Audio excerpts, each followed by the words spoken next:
So the Cold War was a rivalry between the USSR and the USA that played out globally. We've tried to shy away from calling conflicts ideological or civilizational here on Crash Course, but in this case, the clash of civilizations model really does apply. Socialism, at least as Marx constructed it, wanted to take over the world, and many Soviets saw themselves in a conflict with bourgeois capitalism itself. And the Soviets saw American rebuilding efforts in Europe and Japan as the US trying to expand its markets, which, by the way, is exactly what we were doing. So the US feared that the USSR wanted to destroy democratic and capitalist institutions, and the Soviets feared that the US wanted to use its money and power to dominate Europe and eventually destroy the Soviet system. And both parties were right to be worried. It's not paranoia if they really are out to get you. Now, of course, we've seen a lot of geopolitical struggles between major world powers here on Crash Course, but this time there was the special added bonus that war could lead to the destruction of the human species. That was new for world history, and it's worth remembering it's still new. Here's the period of time we've discussed on Crash Course, and this is how long we've had the technological capability to exterminate ourselves.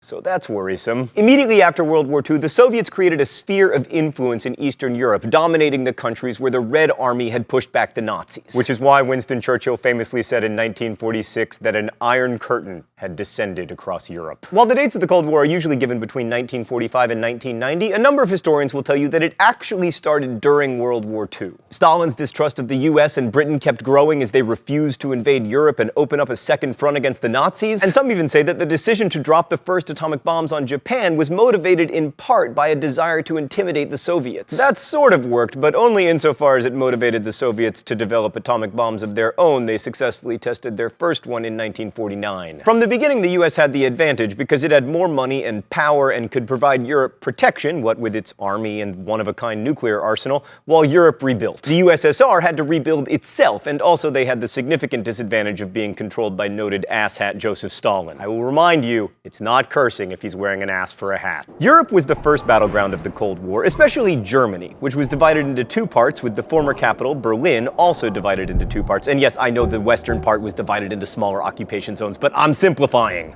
In 1948, the Soviets tried to cut off West Berlin by closing the main road that led into the city, but the Berlin airlift stopped them. And then in 1961, the Soviets tried again, and this time they were much more successful, building a wall around West Berlin, although it's worth noting that the thing was up for less than 30 years. I mean, Meatloaf's career has lasted longer than the Berlin Wall did.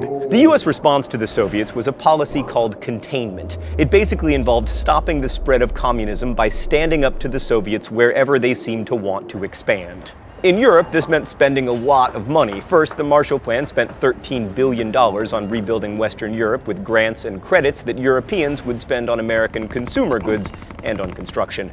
Capitalism's cheap food and plentiful stuff, it was hoped, would stop the spread of communism. The US also tried to slow the spread of communism by founding NATO and with CIA interventions in elections where communists had a chance, as in Italy. But despite all the great spy novels and shaken not stirred martinis, the Cold War never did heat up in Europe.